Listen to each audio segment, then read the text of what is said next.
خواتین و حضرات السلام علیکم، ویلکم بیک۔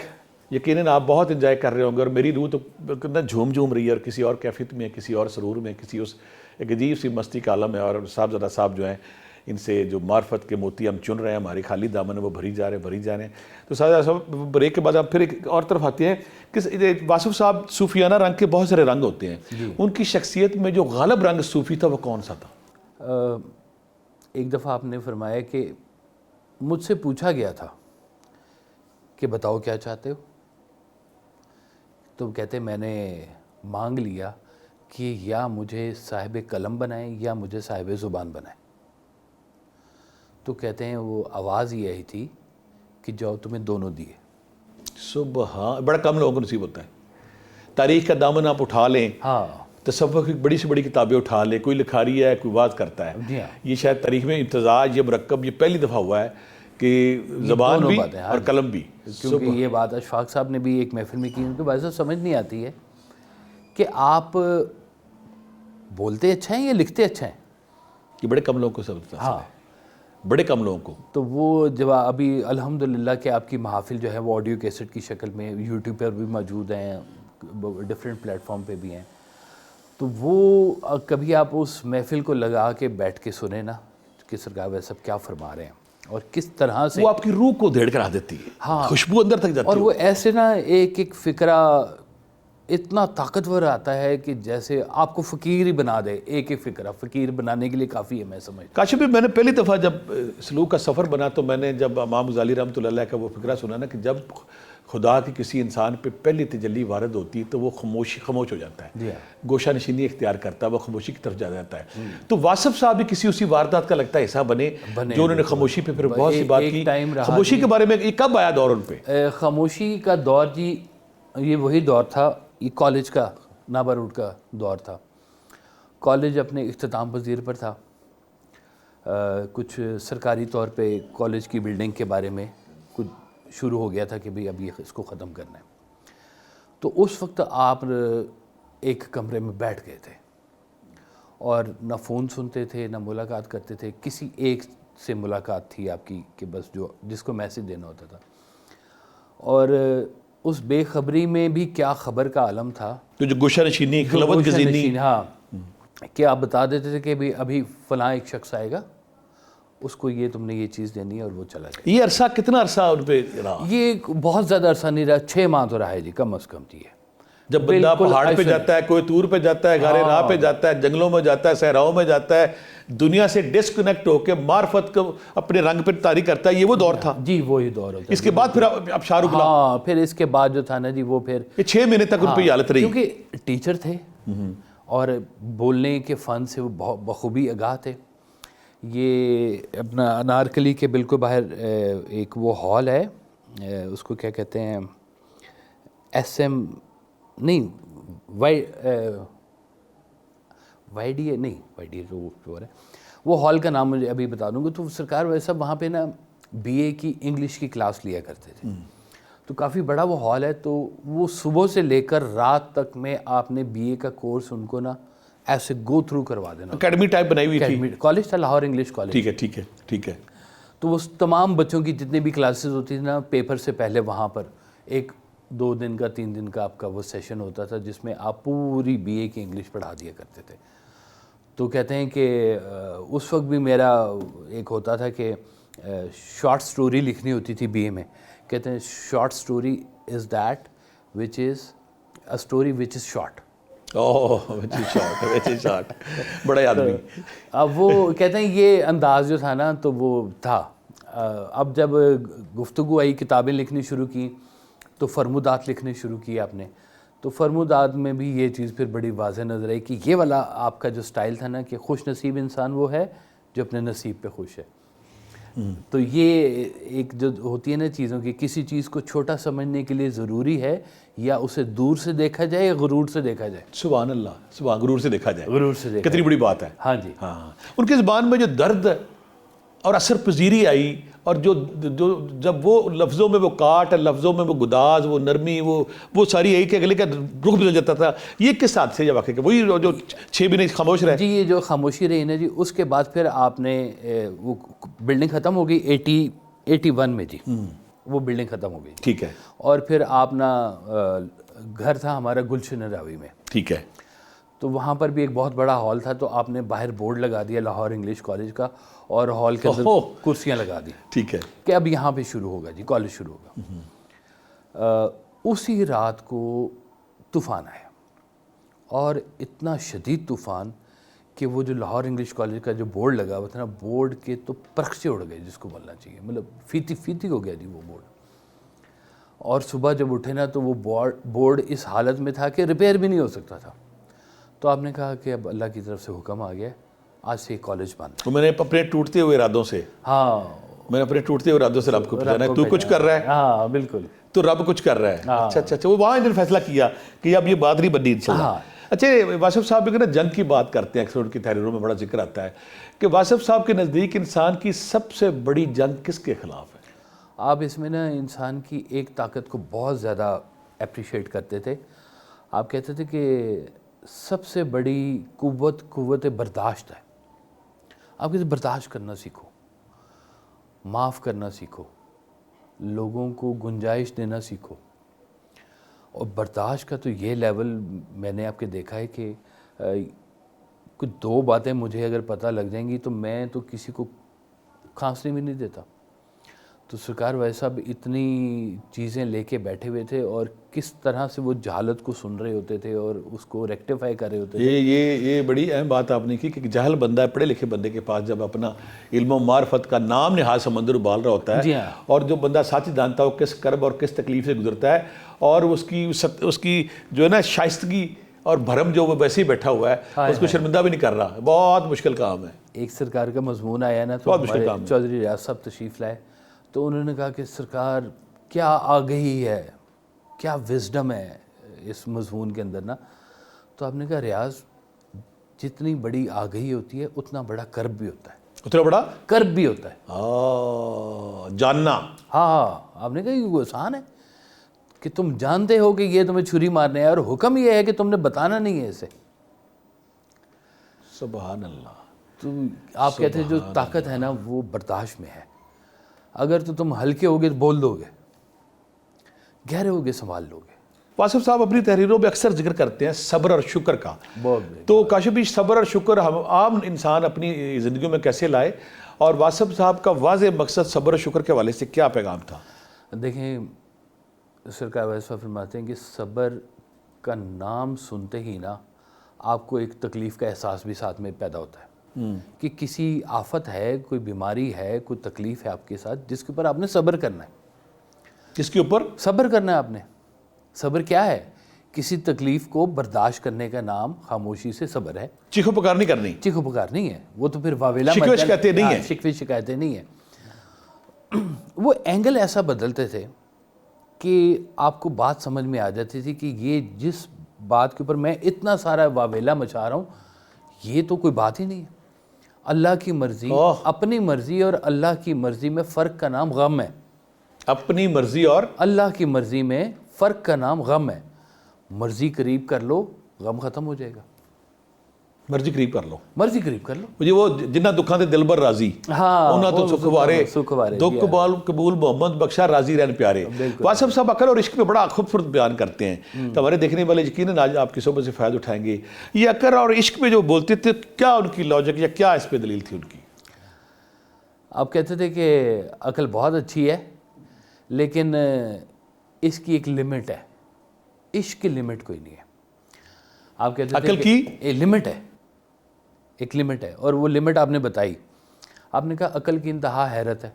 حیرت, یس حیرت ہے. حیرت اس مقام پہ ہوتی ہے جہاں پہ انسان کا عقل بالکل بند ہو جاتا ہے اور وہ محو حیرت ہو جاتا ہے. محو حیرت ہوں کہ دنیا کیا سے کیا ہو جائے گی. بے خطر کود پڑا آتش نمرود میں عشق, عقل ہے محو تماشائے لب بام ابھی. تو کہتے تھے کہ جہاں عقل کی حد ختم ہوتی ہے اس سے آگے عشق کی وادی شروع ہوتی ہے. جہاں عقل کی حد ختم ہوتی ہے, ہاں, عشق کا پہلا زینہ وہاں سے سٹارٹ ہوتا ہے, وہاں سے عشق کی وادی شروع ہوتی ہے. سبحان اللہ. عشق کو وہ بڑا مقام دیتے تھے. وہ ہے ہی, وہ کہتے ہیں کہ اس کے علاوہ ہے ہی کچھ نہیں ہے. پھر انہوں نے اپنی تحریروں میں یقین انا, نفس اور خواہش, جی ہاں, یہ کاشف بھائی ہمارے دیکھنے والے اس میں ساری زندگی الجھے رہتے ہیں، پھنسے رہتے ہیں، نہ کیا ہے، نفس کیا ہے، خواہش ہے. آپ نے کس طرح اس کو بیان کیا، بتایا اور سمجھانے کی کوشش میں کی؟ ایک آپ کو سناتا ہوں. آپ اکثر نہ وہ پڑھا کرتے تھے کہ میں نرگنیاں گن نہیں جانی، ایک دھنی کے ہاتھ بکانی. میں نرگنیا، میرا کوئی گن نہیں ہے. میں نرگنیا گن نہیں جانی، ایک دھنی کے ہاتھ بکانی. چاہے ہنسائے چاہے رلائے، چاہے موہے چت سے بھلائے. چاہے موہے چت سے بھلائے، زندگی سے چاہے موہے چت سے بھلائے. راضی رہوں گی جی میں ٹھانی، میں نرگنیا گن نہیں جانی. سبحان اللہ. کسی کے حوالے سے اپنی ذات کو جو گزارنا ہے، جب تک وہ نہیں آپ کو نصیب ہوگا نا، یہ سفر آپ کے لیے نہیں ہے. واصف عشق دی بستی دا دستور نرالا ہوندا ہے، جے مرنے دی ہمت نہیں تے اس بستی وچ پیر نہ رکھ. انا کو اس کا مطلب ہے وہ روحانی ترقی میں بھی کہیں نہ کہیں رکاوٹ سمجھتے تھے. نہ ہے، خواہش ہے. بالکل ہے جی. لیکن اس کے اوپر بھی آپ کہتے تھے کہ کچھ خود کا احترام بھی تیری بندگی کے ساتھ، اپنی تذلیل لوگوں کے سامنے مت کرو. اس بار اپنی تذلیل لوگوں کے سامنے مت کرو. کچھ خود کا احترام بھی، لیکن تیری بندگی کے ساتھ، کہ تو نے مالک مجھے بنایا ہے، یہ اعزاز ہے میرا، میں اس کی تذلیل نہیں کروں گا. لوگوں کے سامنے تو بالکل نہیں کروں گا، تیرے سامنے ہے ہی کچھ نہیں. اچھا، صوفیہ کرام کا ایک اور ہے کہ جب صوفی مرجع خلائق ہوتا ہے، رب کی مہر ہوتی ہے اس پہ، تو پھر وہ جو آنے والے طالبین ہیں، طالبین سالکہ نے، متلاشیہ نے حق کے، وہ پھر آ کے بیعت کا سلسلہ کرتے ہیں. بیعت کے بعد مراقبہ جات، سلسلہ جات، مختلف ذکر اذکار کرائے جاتے ہیں. کیا واصف صاحب نئے طالب علموں کو، متلاشیہ نے حق کو، نئے سالکوں کو اس پروسیس سے گزارتے تھے مروجہ اصولوں کے مطابق کہ صرف نہیں؟ نہیں بالکل نہیں. ٹھیک ہے. یہ میں نے نہیں دیکھا، بلکہ آپ نے اس سے نہ اوپر کا ایک کام کیا. آپ نے کہا کہ بیعت ہو کے میرے پاس آ جاؤ. بیعت کرتے تھے؟ نہیں. کہیں اور بیعت ہو جاؤ؟ ہاں، کہیں اپنے علاقے میں بیعت ہو جاؤ، جدھر بھی تمہارا دل کرتا ہے، تاکہ تمہیں رموز آداب کلندری آ جائیں. خان کا اس آداب، مرشد، تصوف، تزکیہ نفس. ہاں بالکل، کہ بولنا تو سب کو آتا ہے، خاموش رہنا بھی تو سیکھ لو کیسے ہوتا ہے. آپ کہتے تھے بڑے بڑے لوگ یہاں عقل والے خاموش بیٹھے ہوئے، تمہیں بولنے کی بہت جلدی ہے. تو وہ مروجہ طریقے سے بیعت نہیں کرتے تھے؟ نہ یہ نہیں تھا. آپ کہتے تھے بیعت ہے بک جانا. بیعت کا مطلب ہے کسی کے ہاتھ بک جانا، کسی کے لیے بک جانا. اور کہتے تھے کہ یہ ایک جو سسٹم بنا ہوا ہے نا، کہ اب وہ ایک شعر ہے آپ کا کہ خود فراموش تیرے عرش کو چھو کر آئے، خواجگی جبہ و دستار سے آگے نہ بڑھی. آئے خواجگی جبہ و دستار سے آگے نہ بڑھی. سبحان اللہ، سبحان اللہ. اس کا مطلب ہے ان کے نزدیک کامیابی کی جو اصل تعریف ہے وہ ڈیفرنٹ تھی. وہ کیا تھی کامیابی؟ کامیابی کیا ہے؟ کامیابی آپ کہتے تھے کہ دعا کیا کرو کہ یا اللہ تعالیٰ مجھے ایسی زندگی عطا کر جس پہ تو بھی راضی رہے اور میں بھی رہوں. جس پہ تو بھی راضی رہے اور میں بھی رہوں. اور یہ نہ ہو یا اللہ کہ میری کوئی ناراضگی ہو جائے تیری عطا کی. اچھا، یہ بالکل ایسی مجھے نہ ملے کہ آپ میرے سے دور ہو جائیں. یعنی کہ ہر وہ چیز جو مجھے تیرے قریب رکھے وہ ٹھیک ہے، جو تجھ سے دور کرے وہ غلط ہے. تو واصف صاحب، دولت، شہرت اور جو اقتدار ہے، اس کو کس نظر سے یہ دیکھتے تو تھے؟ وہ آپ کے پاس پڑا ہوتا تھا، ہر وقت پڑا ہوتا تھا. آپ عہد اس دور کے جتنے بھی نابغہ اثر شخصیات ہیں، وہ ساری سرکار والے صاحب کے قدموں میں بیٹھ کے سوال پوچھنے والی تھی. You name any person. میاں صاحب، نواز شریف صاحب، یہ بھی سرکار والے صاحب کو فون کیا کرتے تھے. اسحاق ڈار صاحب ہماری محفلوں میں ایسے بیٹھتے تھے کہ جیسے وہ بیٹھے ہیں تو ان کے ساتھ کوئی دودھ والا بھی بیٹھا ہوا ہوگا.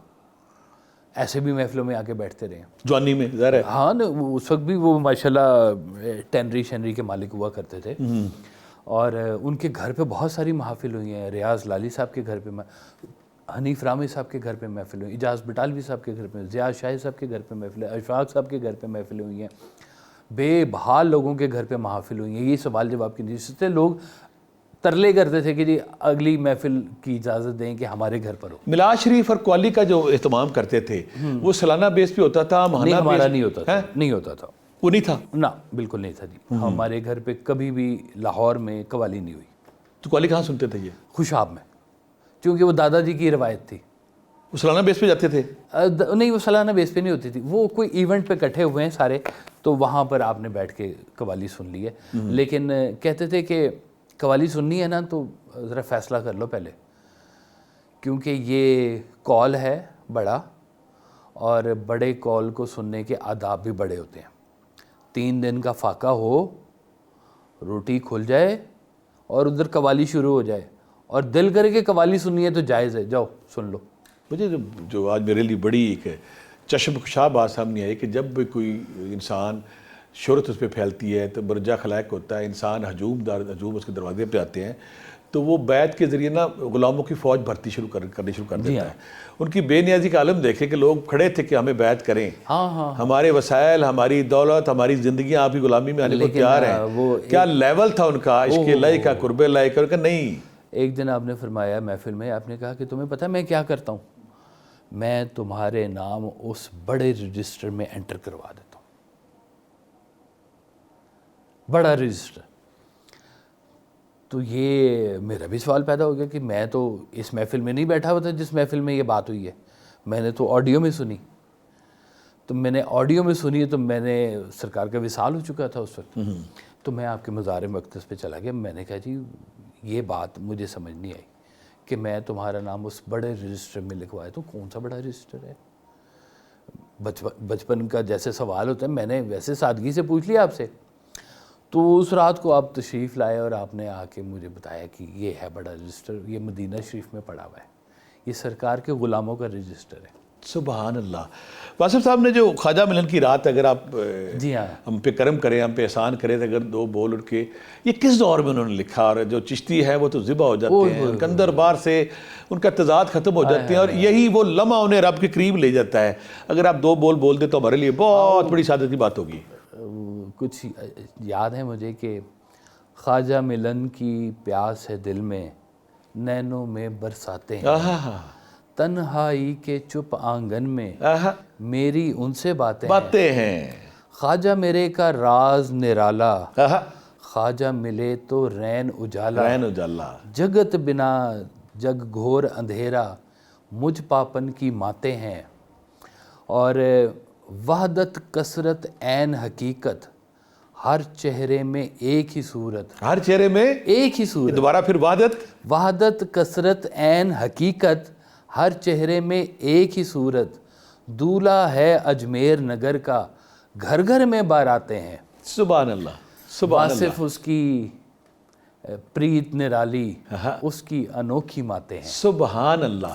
تو کاشف بھی اس میں تو یہ نشہ تو مجھے ساری رات رہے گا انشاءاللہ آپ کے منہ سے سنا ہے.